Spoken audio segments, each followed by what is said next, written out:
Hello and welcome to No Spin. I'm Nidhi Razdan. Well, it's been a nasty confrontation between the Governor of Tamil Nadu and the state government this week with unprecedented scenes in the assembly. Completely moving away from convention, the governor omitted portions of his speech which was supposed to spell out the government's agenda. And then he stormed off while the chief minister moved a resolution to retain the original speech. But this isn't the first time that both sides have been at loggerheads. There have been a series of run-ins between the two for some time. The governor also sitting on a number of bills that have been passed by the assembly. Now, DMK MPs are meeting the president here in Delhi tomorrow at 11:45 in the morning with a letter from Chief Minister Stalin protesting the governor's conduct.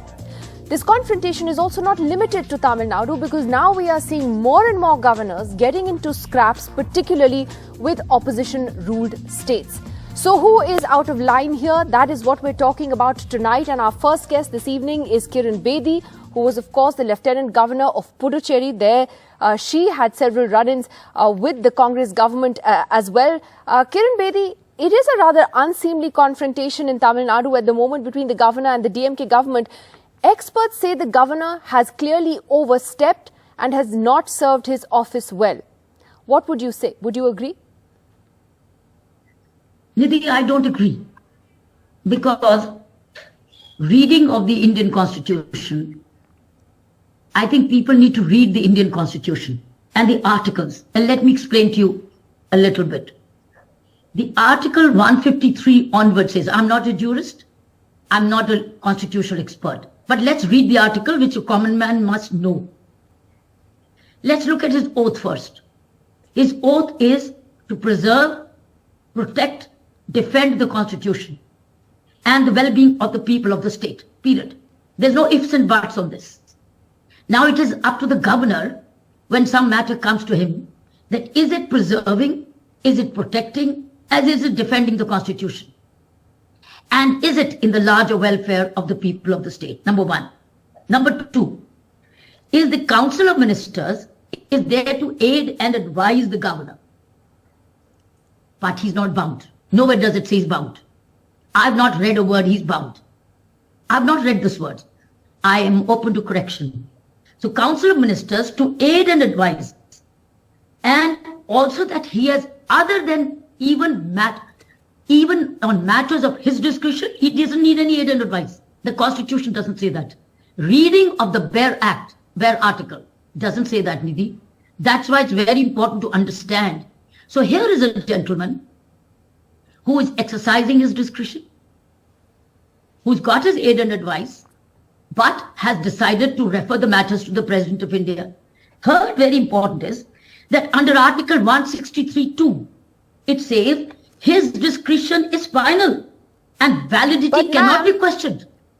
But Kiran Bedi, in this case, I'm reading the article. In this case, there is a convention where, in this case, the rules clearly say that the governor reads the speech of the state government in the assembly as the president does in parliament. So isn't what he did against the spirit of what his office is supposed to do?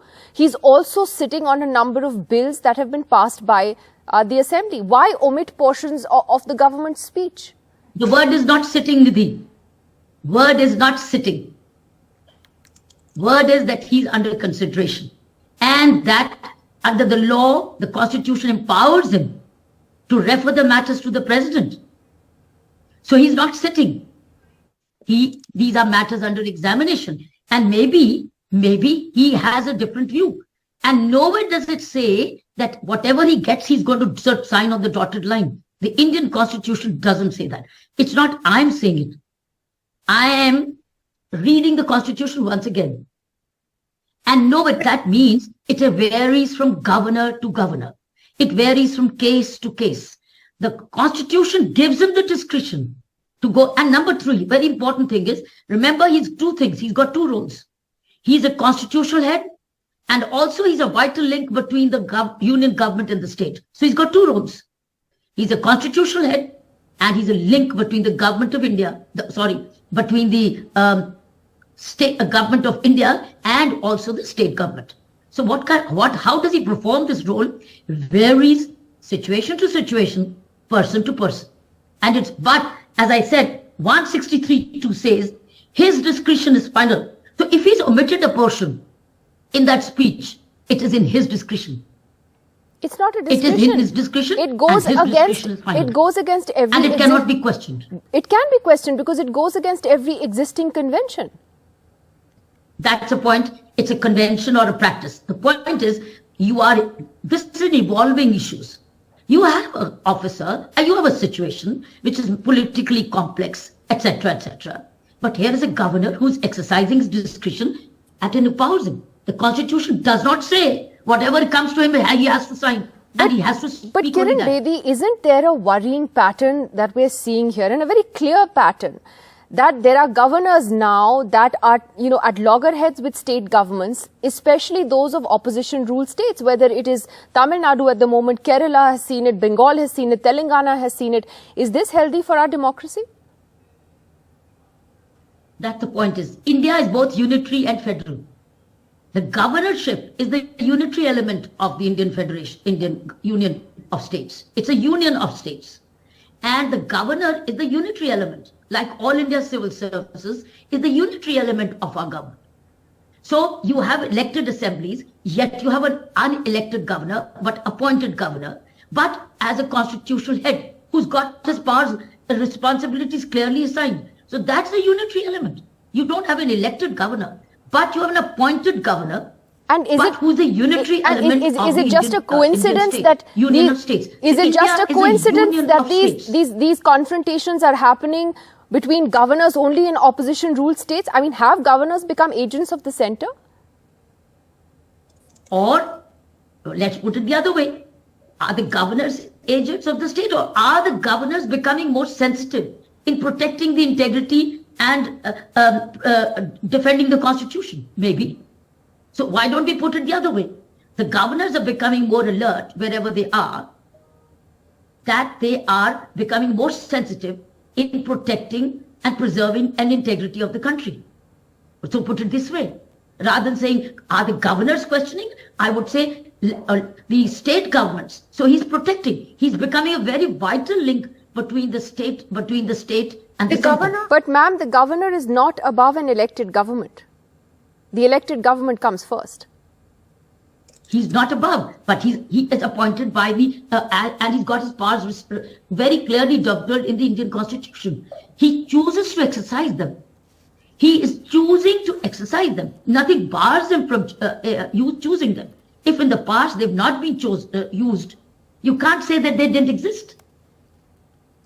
Well, Kiran Bedi, I have to leave it there. Thank you very much for joining us. You, of course, have had, as I was saying right at the beginning, your own run-ins with the then Congress government in Puducherry in the past. Let me go straight across to our panelists this evening and get a comment first from Mr. Manuraj, spokesperson of the DMK, on what Kiran Bedi was saying there, Manuraj. She's saying governors have, they're exercising greater responsibility, etc., etc. How would you react to her comments today? Well, we want them to exercise greater responsibility, but as the old saying goes, with responsibility comes accountability, and accountability is only available to those who are elected. Dr. Kiran Bedi tried to project as if this is an ongoing or developing issue, but let me just clarify, Nidhi, for your viewers, through you, that this position is settled law in 1975. The Supreme Court in Shamsher Singh versus State of Punjab, a 7-judge bench, if I recall, says so. It says that governors have no discretion at all, even in matters involving, certain interpretations of the law or constitution. Who can interpret the constitution is the constitutional courts, the high courts under Article 226 and the Supreme Court under Article 32. So I take some serious objection to what Dr. Kiran Bedi has tried to project as an ongoing issue. Now, like you've said, it seems to be the case that in non-BJP states or opposition ruled states that the governors have suddenly started taking a greater interest. And we've seen that, even something as formal as a curtain raiser, which is what the governor's address is. It is not some great constitutional obligation. It's a mere statement given on a piece of paper to read. It is something akin to a teleprompter that a news anchor or reader may have in front of her. Well, I object to that, because don't assume that we just read everything off the teleprompter. But I know what you're saying. I know what you're saying, that is what, like I said, the President of India does the same, you know, in the addresses to Parliament. It's basically a statement of intent on the government's behalf. And Sanjay Hegde, just on the legal point, you're here with us. The DMK has a point there. Kiran Bedi was citing a lot of legalese, but, the governor is not above an elected government, right? Absolutely. And I couldn't restrain myself from hitting my head when Ms. Bedi was speaking. It is entirely unknown to constitutional law. Ms. Bedi either was deliberately being obtrusive, or she does not know the constitution, or she has not been advised, or she is unaccustomed to taking advice. The Supreme Court in Shamsher Singh, which the panelist just now said, reads thus: in England, the sovereign never acts on his own responsibility. The power of the sovereign is conditioned by the practical rule that the crown must bear advisors to bear responsibility for his action. Those advisors must have the confidence of the House of Commons. The rule of English constitutional law is incorporated in our constitution. The Indian constitution envisages a parliamentary and responsible form of government at the center and in the states, and not a presidential form of government. The powers of the governor as the constitutional head are not different. This court has consistently taken the view that the powers of the president and the powers of the governor are similar to the powers of the crown under the British parliamentary system. Now, if you were to take Ms. Bedi at her word, and heaven forbid that somebody like her took over the presidency of India, can you have a president who says, I will refuse to listen to an elected government? Well, India very nearly came to that at the time that Gyani Zail Singh almost dismissed the elected Prime Minister Rajiv Gandhi. But no, we are a parliamentary form of government. The Council of Ministers has the confidence of the House, and no governor in India is a Governor General on the British pattern. I think that if this kind of expansive view of powers takes root, you may have to do away with these unelected ornaments altogether.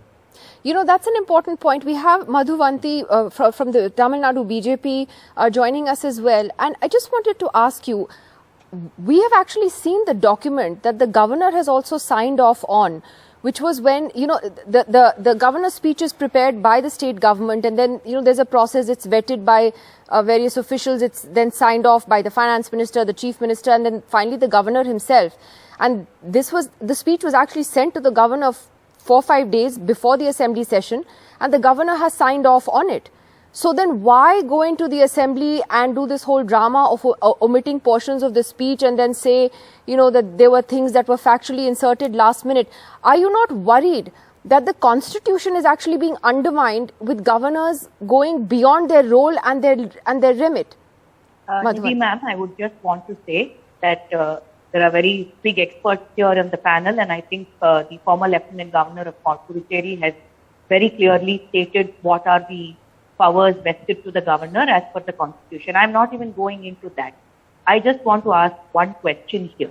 When the governor started his speech, there were a group of MLAs standing there and shouting slogans and raising their hands and trying to oust him out of the speech. Now, is that constitutional? Now, is that allowed in the assembly? And you put up posters, you just put up your posters on NDTV now saying, "Get out, Ravi." Now, is that constitutional? Is that allowed? There is no question of acting as per the law or as per the constitution. Do you do that to the governor of the state? Do you try to raise slogans and stand like a mob and try to lower him down when he is actually speaking? I'd like to know if that is allowed. If that is constitutional and that is allowed, nobody seems to be talking about that. But everybody is very concerned about what the governor did, which was well within his power. But nobody seems to be asking about the mob that was standing in front of him and raising slogans when he was talking in the assembly. We all saw that scene as well. I will ask the DMK about that in just a moment, but are you really saying that the governor has not crossed a line here, not just in the assembly, I don't but think so. over the period of the last few months where he's not even signing legislation? In my personal humble opinion, I don't think he has done anything that is unconstitutional. It is his discretion, and he only removed portions that he felt did not suit what they said. They said Tamil Nadu is a haven of law and order. It is not. They said Kamaraj upholded Dravidian model, Dravidian values. Why did he sign off on the speech then? But why did he sign off on the speech? Going against the Dravidian ideology. Why did he sign off on the speech then? That was a receipt, ma'am. I think that was made very clear that that was a receipt note. That was not an acknowledgement of the speech. And the honorable leader of opposition, Mr. Yadapadi Palaniswamy, who came out of the assembly that day, very categorically said that we also used to send speeches to the governors, and we only knew what they spoke on the day of assembly. We never questioned it. Let me ask Apsara Reddy, okay, of the AIADMK here, that I know you're the opposition here, Apsara Reddy, but you're also a political party. You will also be in government tomorrow. And if this is how you have a confrontation with the governor, would that not concern you if governor started, you know, in a sense, exercising more powers than are actually deemed to them? Hi Nidhi, lovely to be back on your show after a long time. And as your show says, no spin. I don't think governors are meant to be spin doctors for an elected government. I think governors they have a constitutional duty, and they're not just emblematic figures who have to be spin doctors for the elected government. I think in his duty as a constitutional head, if there are facts that he doesn't agree with, which are lies, which are not cannot be substantiated, like for example, that Tamil Nadu is a haven of peace, he has a right to kind of omit things that he doesn't understand. I'm not getting into the legal part of it, but I think we can't make the governor a rubber stamp or a spin doctor for the DMK. And the way in which he was being heckled, and if you look at the senior minister, Mr. Ponmudi's body language, while the governor was leaving, it's almost as if you're getting into a street fight. And then today, a sitting MP of the DMK, I don't know the literal translation,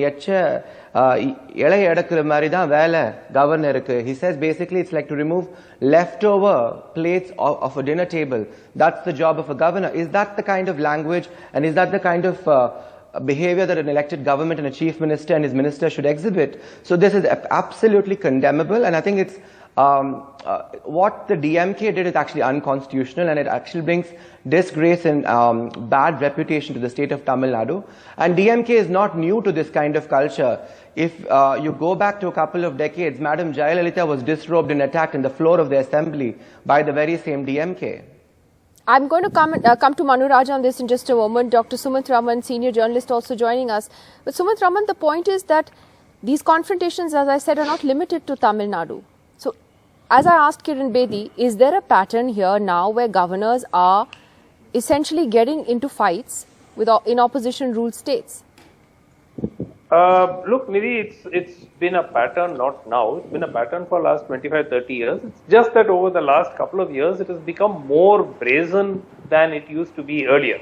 I mean, we know the number of governors in the past who have sent reports which have, conveniently reports which have led to the dismissal of state governments. I mean, that's happened dozens and dozens of times when the UPA was in, not the UPA, the Congress governments have been in power. Now, the point very clearly is this.